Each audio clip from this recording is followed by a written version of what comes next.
Oh, G Funky Boxing. If you're new to the channel, subscribe, hit the like button, hit the notification bell.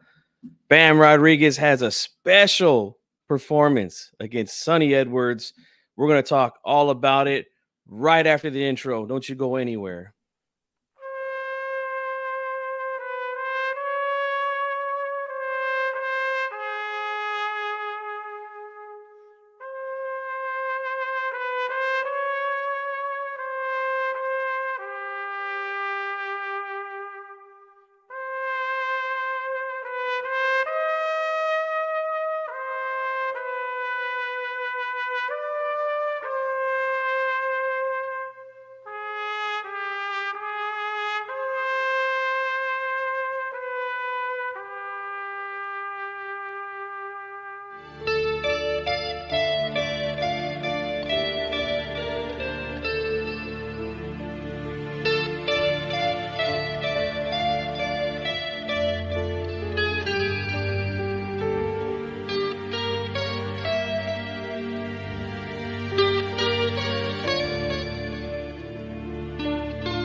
Oh, welcome back, guys.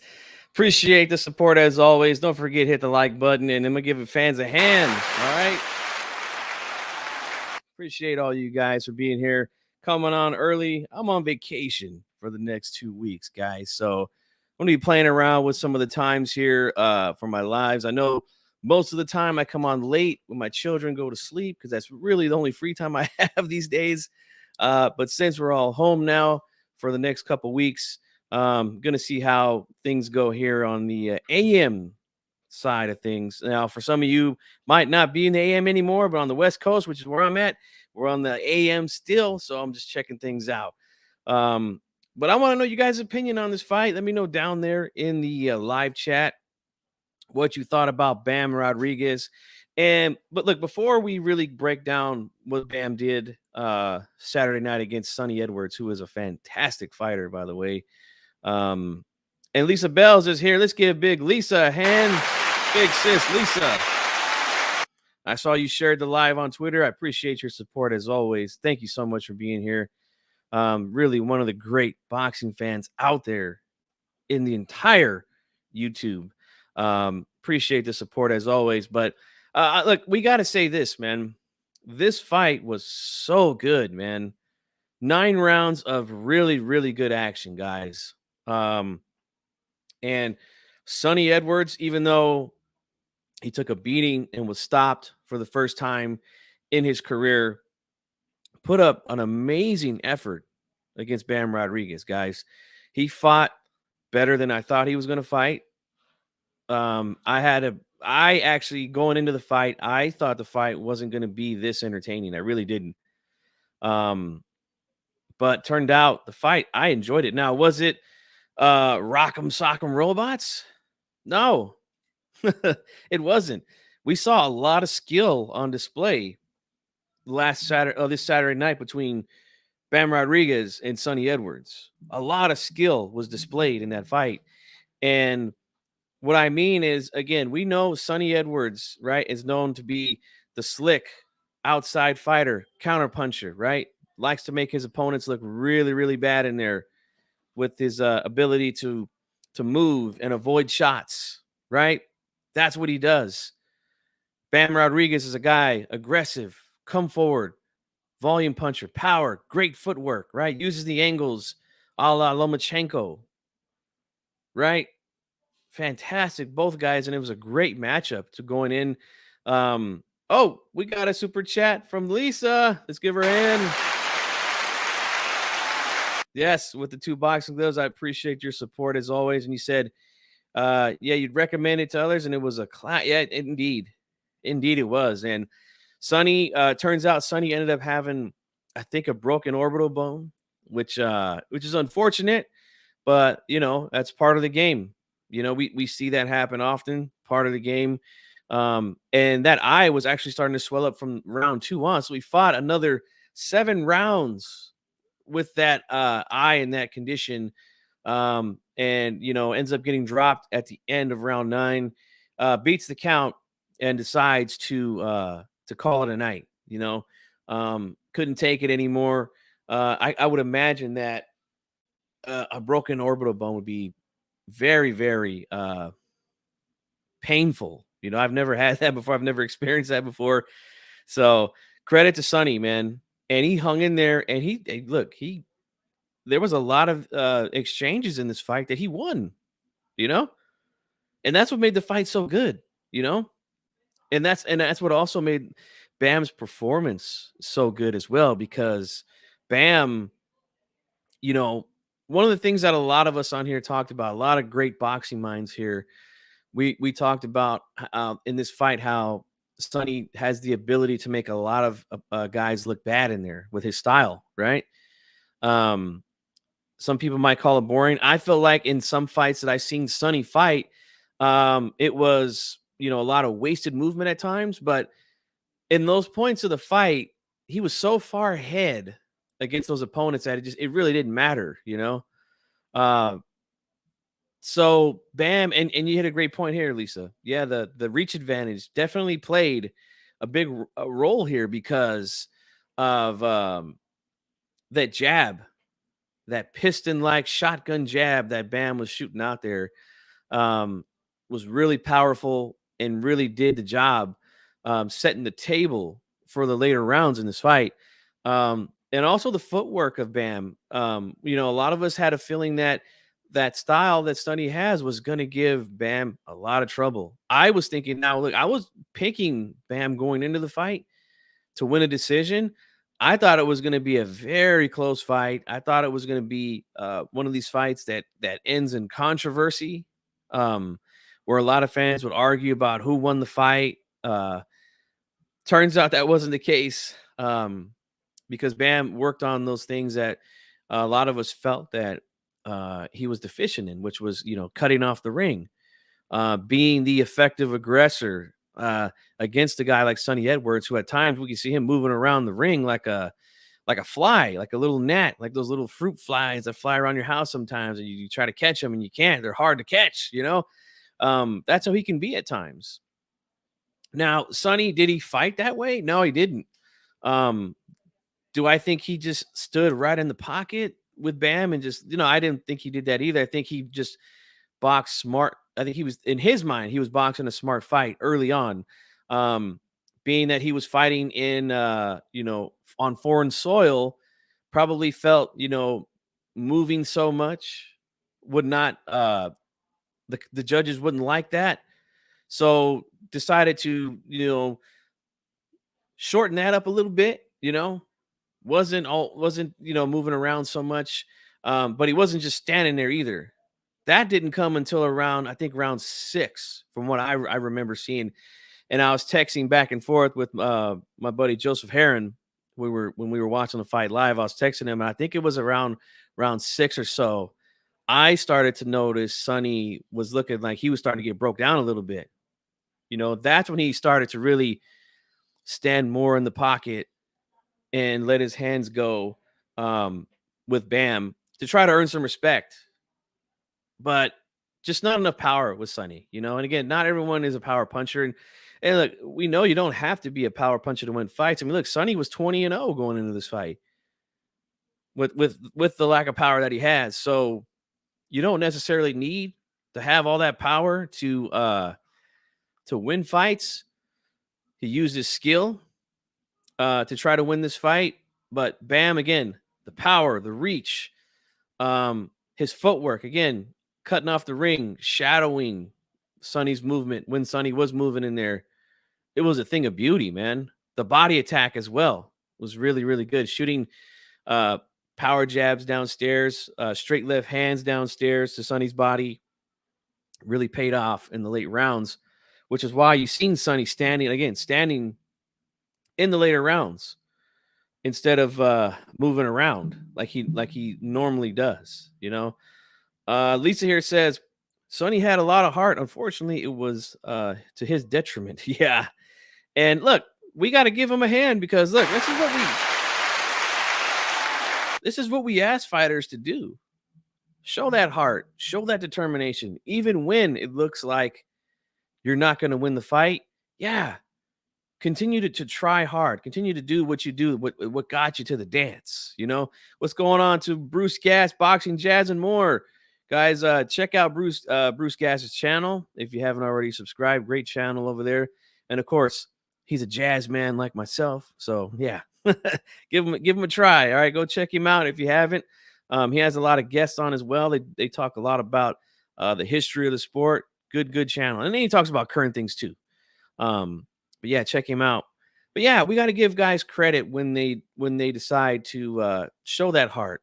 Because like I said, in my opinion, the last 3 rounds, 7, 8, and 9, you could kind of tell that the fight was being beaten out of Sonny Edwards by Bam Rodriguez.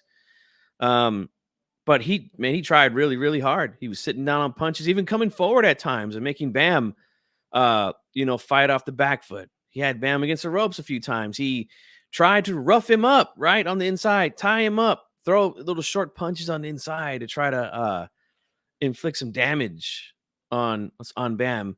And nothing worked, man. Sonny tried a lot of things, man. And that's what made this performance by Bam, like I said, so special because with all the things that Sonny tried in there, yeah, nothing worked. And at the end of the day, Bam gets it done and becomes the unified IBF and WBO flyweight champion. He is now the Lord of the flyweights. Okay. Any of you have read that book, The Lord of the Flies, you know what I mean. But yeah, the Lord of the Flies. And here's the thing with Bam, too, is that we've seen him fight a lot of different styles, and these styles that he's fought were against guys that are at the top of the division, right? Carlos Cuadras, when he took that fight against Cuadras, that was on short notice. He moved up in weight and beat him with relative ease. Made it look easy against the guy who arguably beat Chocolatito when he fought Chocolatito. He dropped El Gallo Estrada in their fight. And that was a close fight as well. So Cuadras is no, he's no pushover, man.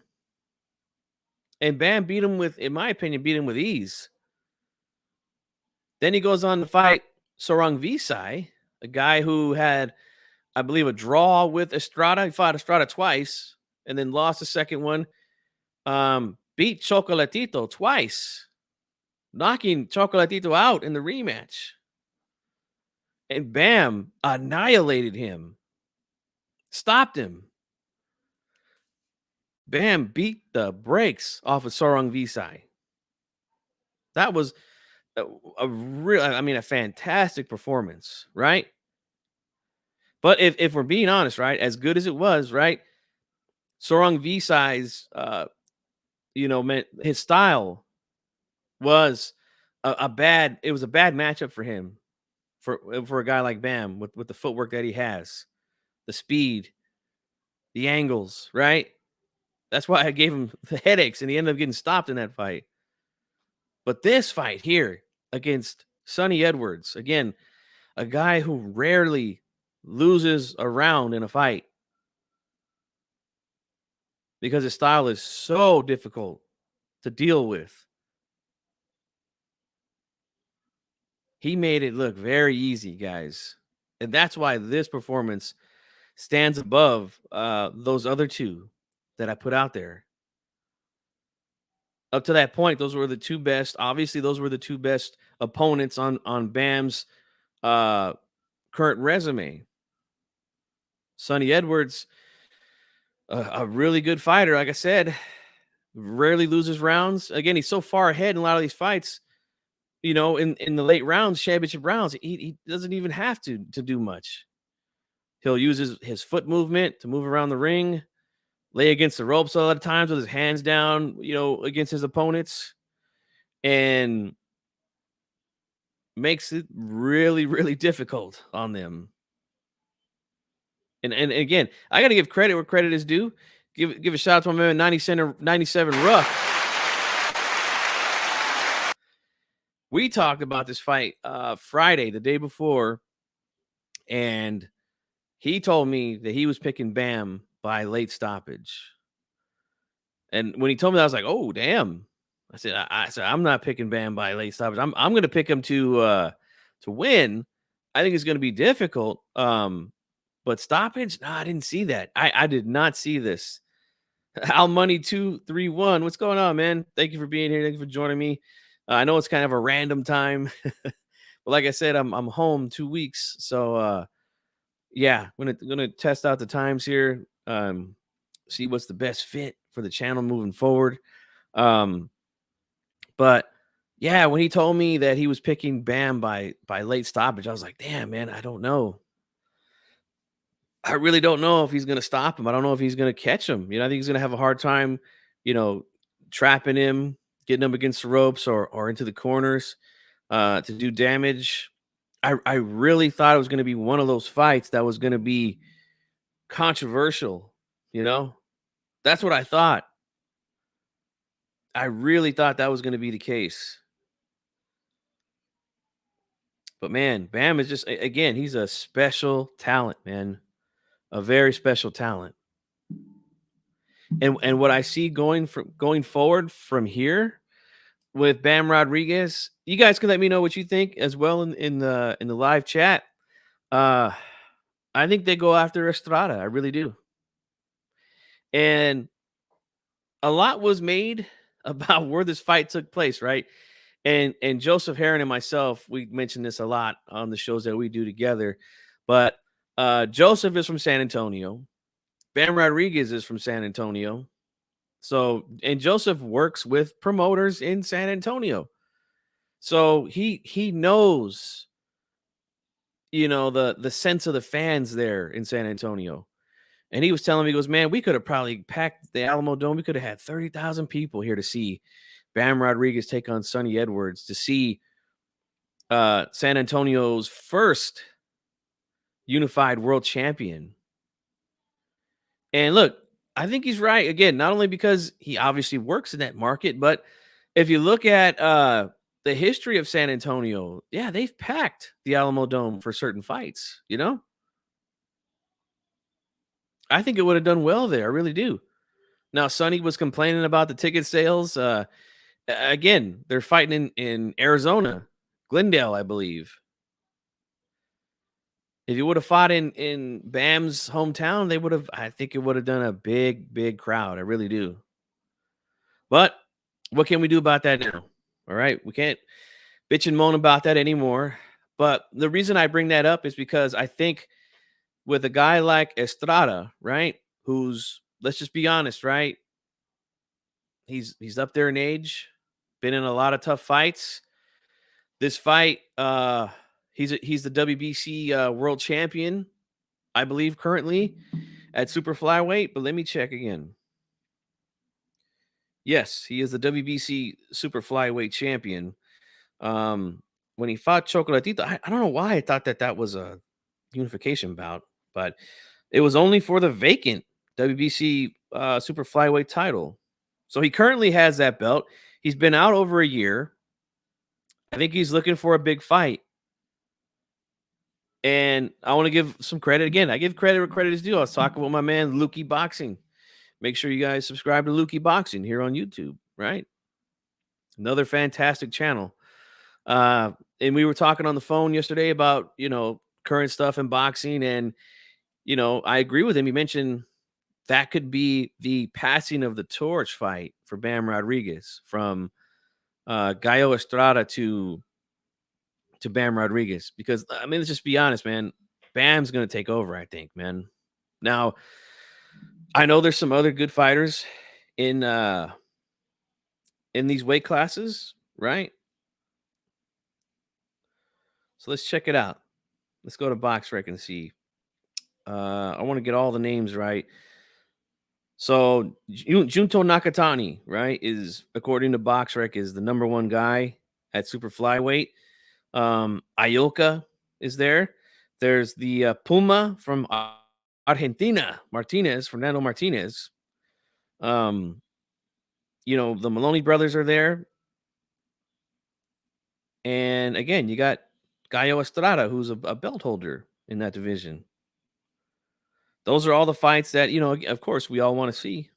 I don't see why most of them can't happen now in these weight classes, right? Because they don't demand so much money like the glamour weights do in boxing, right?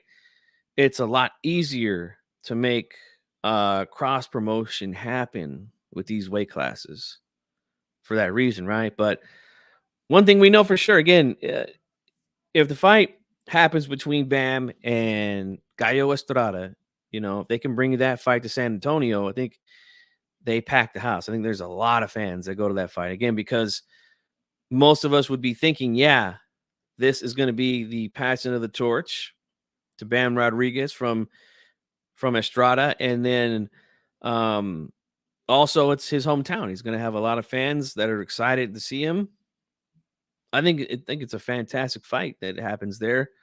We know that the Japanese fan base is fantastic as well. If you looked at, Inoue, when he fights in these big arenas there, packs the house. I mean, look, they even did it for the guy that Triple G fought.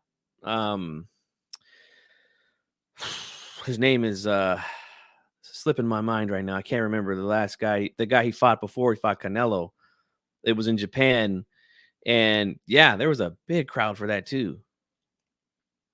So, fights with Ioka, Nakatani, Tanaka, those are big fights over there in Japan. And I think, if I'm not mistaken, Bam Rodriguez is a Tekken fighter. So, yep, those fights are, could happen as well.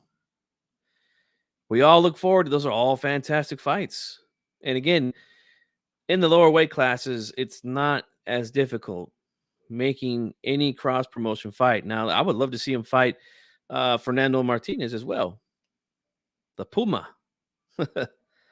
because he's a good fighter as well. He fought Ancajas, beat him twice, and those were really good fights. So why not? He's the IBF champ in that division. I like the fight too. So a lot of shit's going down, man. And with Joshua Franco retiring, who is Bam's brother, kind of clears the way for him to move up to super flyweight and do his thing against these guys. So, yeah, guys, I like what's going to happen down here in the lower weight classes. It's just a shame that some fans don't watch these lower weight classes, and it's really for a stupid reason. I don't watch guys that are under 135 or 130 or whatever. Like, that's just crazy to me. Like, why wouldn't you? I don't know. I don't want to get into a whole tangent about that, but it just doesn't make sense to me. A good fight is a good fight. Like, I don't care, what weight class it's in, And Bam Rodriguez, he could be that kind of crossover star in the lower weight classes, kind of like a Michael Carbajal was back in the day, because, Carbajal, they called him Little Hands of Stone back then. And that wasn't for no reason. All right. That's because the guy could punch. He had legit knockout power in those weight classes. I mean, and among others, he's not the only one, but it could things are going to heat up, man, in these lower weight classes, and I'm real excited for it. Really, really excited for us. For Sonny, he's got an injury that he's going to have to recover from. I don't know if you guys seen the pictures that he was posting on social media later on in the night.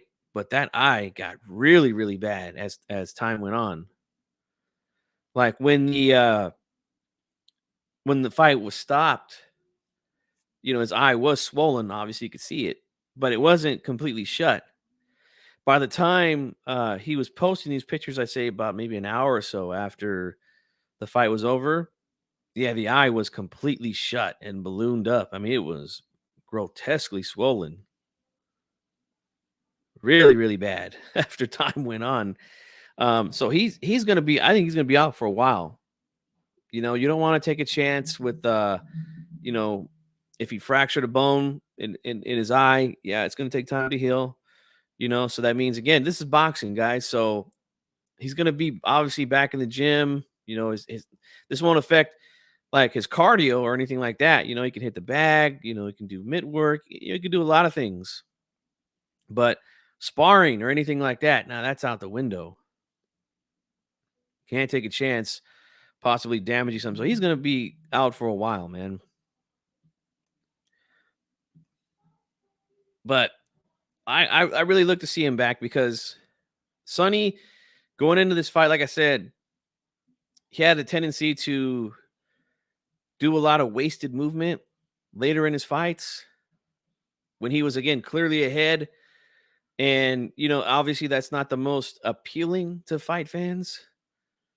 So, with the way that he fought here against Bam Rodriguez, yeah, made me look differently at Sonny Edwards. And I gotta give him his credit for that, man. You gotta give credit where credit is due.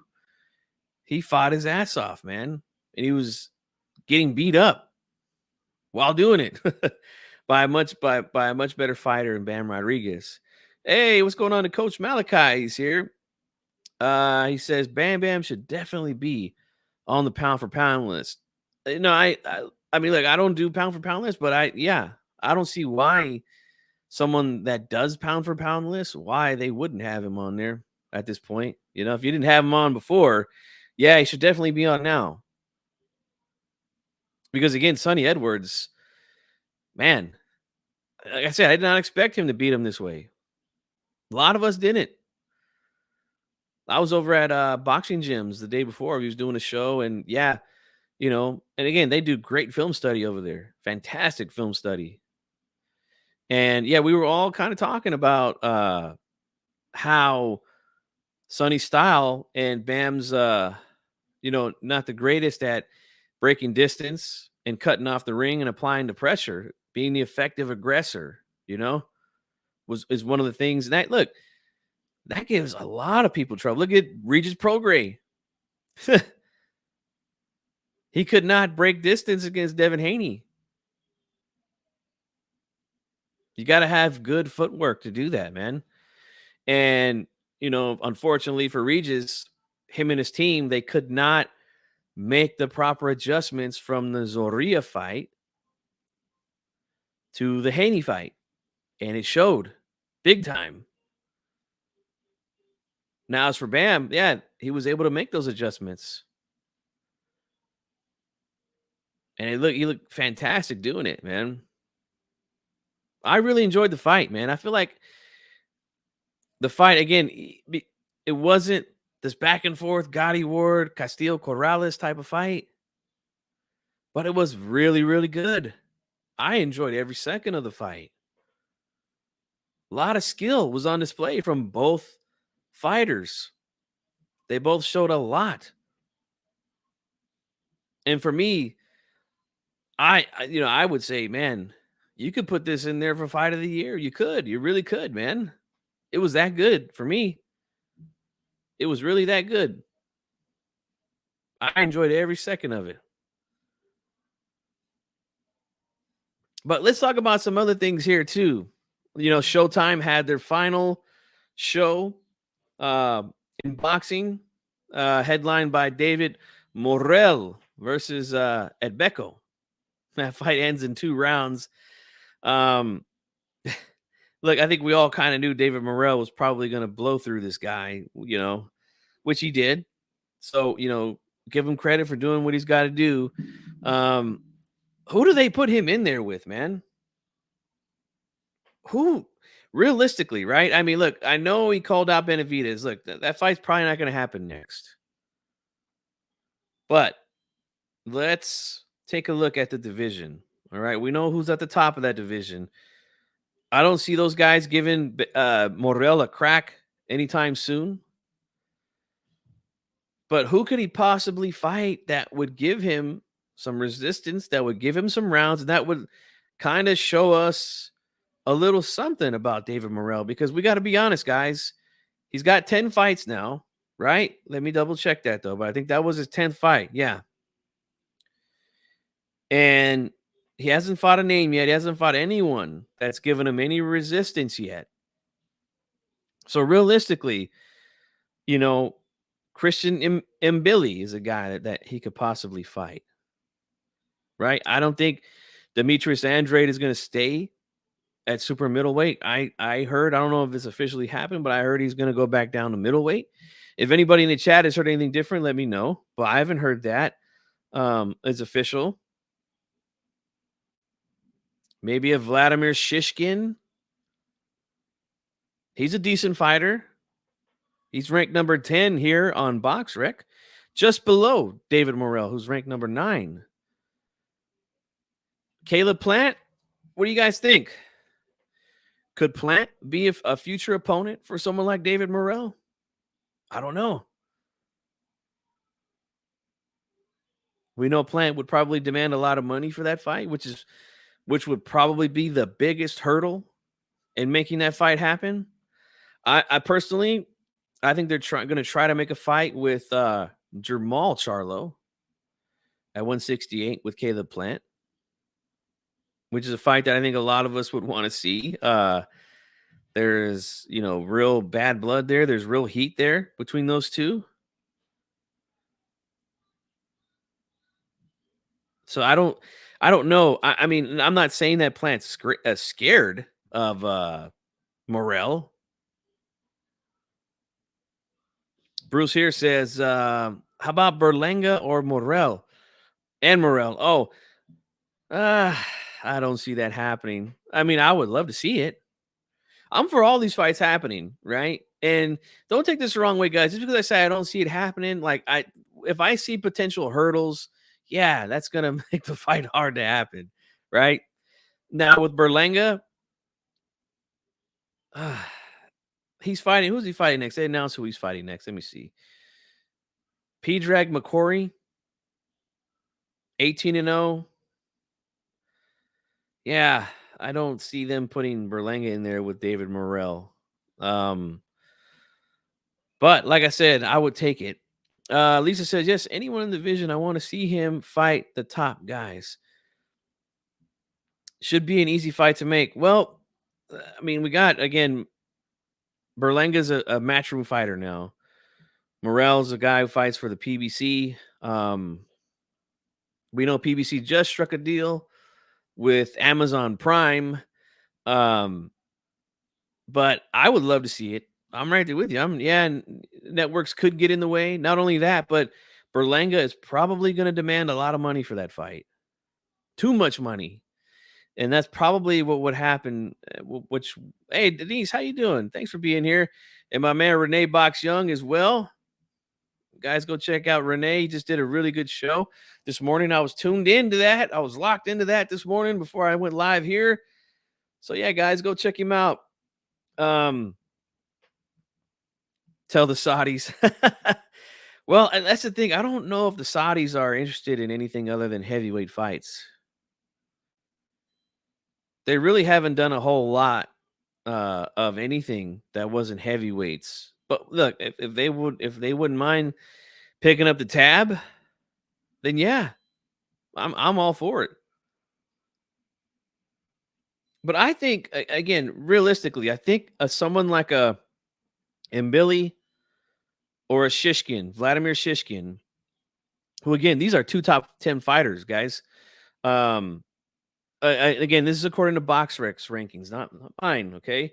That's what I'm looking at right now. And I see Vladimir Shishkin is number 10 at super middleweight, and Christian Mbili is number 5. Now, look, Derevyanchenko, who just lost to Jaime Munguia in a really good fight, Um, I don't know. I mean, that's a fight that could. I think that Derevyanchenko would take that fight,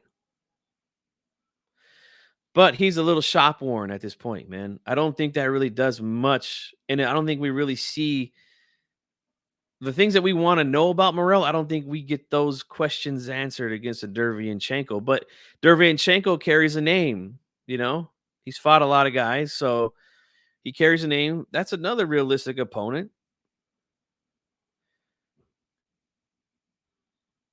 As far as like with Berlanga, I think maybe a possible fight for him next after this opponent, if he wins, could be Bek Melikuziev, who is Bek the Bully.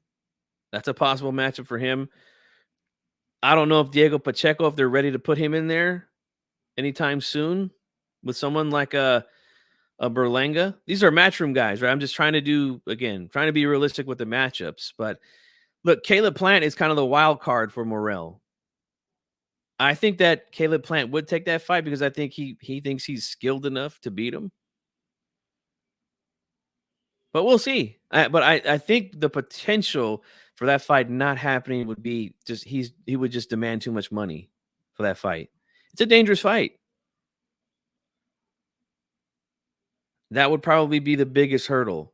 Lisa says she wouldn't mind seeing Morrell fight Derevyanchenko. Bruce says, I don't want to see Derevyanchenko. Yeah, you see, it's it's hard for a guy like Morrell, who's a very high risk, low reward fighter, very, very hard. He's a fantastic fighter. I want to see him in there with these guys. So look, we'll see. The Saudis will break. I hope you're right. We'll see, man. I hope so.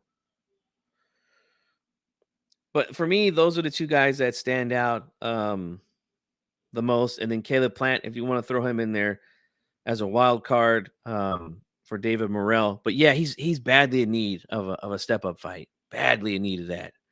But also on that Showtime card was El Rayo Valenzuela. Jose El Rayo Valenzuela gets his revenge on Chris Primetime Colbert, right? Knocks him out in brutal fashion in 6 rounds with a devastating right hook. Let's see. He's got a WBA super middleweight title. Well, it's the regular belt, so that doesn't really mean much to these guys. How can that be high risk? Well, again, because he doesn't draw enough money, Bruce. That's why.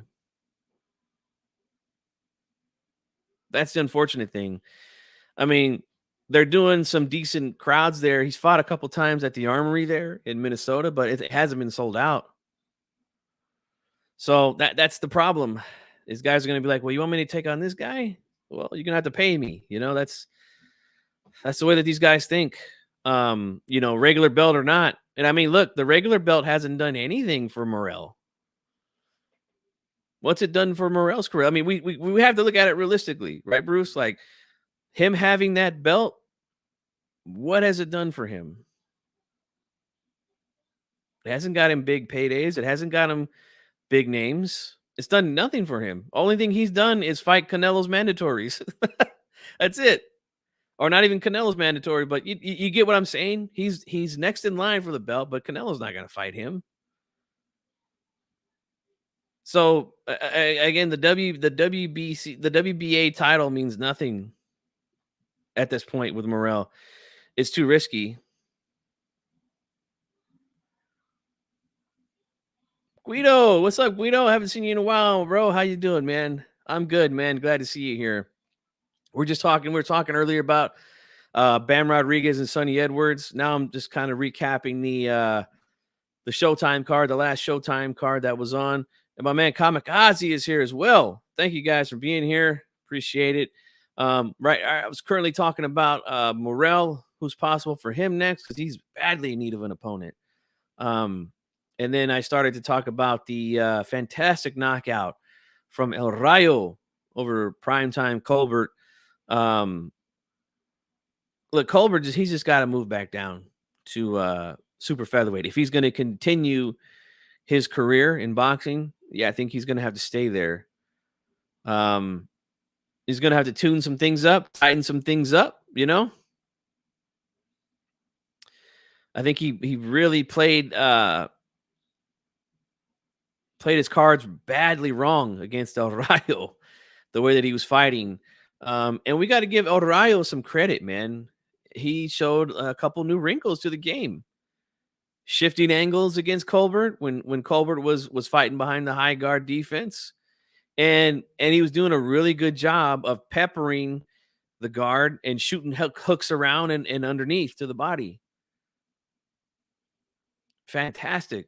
Fantastic thing for a young fighter. I love when I see the young fighters uh add new wrinkles to the game. So really good win for El Rayo. I mean, I think most of us thought he beat primetime Colbert in their last fight. But officially it's a loss. So we'll see what happens. Does he go for revenge against De Los Santos? Eesh, I don't know. I say why not, but we'll see, man. We'll see. I think that's a winnable fight for him. I really do. I know a lot of people say, well, he got knocked out by De Los Santos, but remember, he hurt and dropped De Los Santos in that fight too. So, yeah, we know if he could catch him, he could hurt him. If they fight again in a rematch, if he catches him again, he might put him away. Who knows? It's a good fight. We'll see what they do. We'll see what they do. I don't think he's going to get a crack at a belt anytime soon, or Tank Davis or anything like that. So we'll see. I know that De Los Santos' team would take that. They'll take anything at this point after the piss poor performance they had against Shakur Stevenson. So Guido says, man, I got to tell you, Jesse Bam Rodriguez, little Mexican monster. I like that. I like that, man. That's good. Let's see. Kamikaze says, Bam looked great. Morrell looked great too. I do wonder if it's going to be tough, which it already seems for Morrell to get good opponents. I would like to see Plant versus Morrell. Yeah, and some of the names I listed off, realistic names that I think he could fight, were first was Christian Mbili, who's a top 10 super middleweight. Vladimir Shishkin, who's a top 10 super middleweight. And the wild card would be, like you just said, Caleb Plant. Those are all really good fights and very possible fights for David Morrell for his next fight. And also says El Rayo, definitely knockout of the year contender. Yep, we got to put that one in there for knockout of the year, guys. And then the next fight we got to talk about here real briefly before we wrap it up, guys. We got to give a shout out to the old men who fought and opened up the Showtime card, Robert Guerrero and Andre Berto. And now, like, I know there was a lot of people complaining, like, man, why are these two old guys fighting on this card? This is embarrassing, right? Well, look at it like this, guys. The fight was actually good. And not only was the fight actually good, but both guys looked to me in really good shape. They didn't look like two shot fighters against each other. They both looked really, really good. And I think that Robert boxed a really good fight against Andre Berto. He kind of took it back to the days when he was at, the lower weight classes before he moved up to welterweight. He looked good. Used some good footwork, counter punching. His check right hook was on point. The counter left hand was on point. And the thing with Berto is, he's a fantastic athlete. Always has been very fast and explosive. But in my opinion, he lacked the skill of a real boxer, and that's what kind of got him. It only got him so far in boxing. The ring IQ is not there. The defense is not there to fight the type of style that he uses. So, yeah, it showed again here. But shout out to the old guys, man. But hey, guys, I got to get rolling. Got some things going on here. Appreciate y'all joining me here on the morning tip. Thanks to Lisa Bells for the super chat earlier. And thanks to all you guys for showing up here. I'm like I said, I'm testing out the times here now that I'm on vacation to see when's a good time for me to do a more consistent show. So I appreciate you all joining me here today, guys. And again, don't forget to hit the like button. And if you're new to the channel, subscribe. And I'll see you guys on the next one. All right. And don't forget, Day of Reckoning. We're going to be talking about that probably tomorrow. The big pay-per-view from Saudi Arabia, the stacked heavyweight card. So make sure that you're there for that one. All right, guys. I'll see you on the next one. I'm out.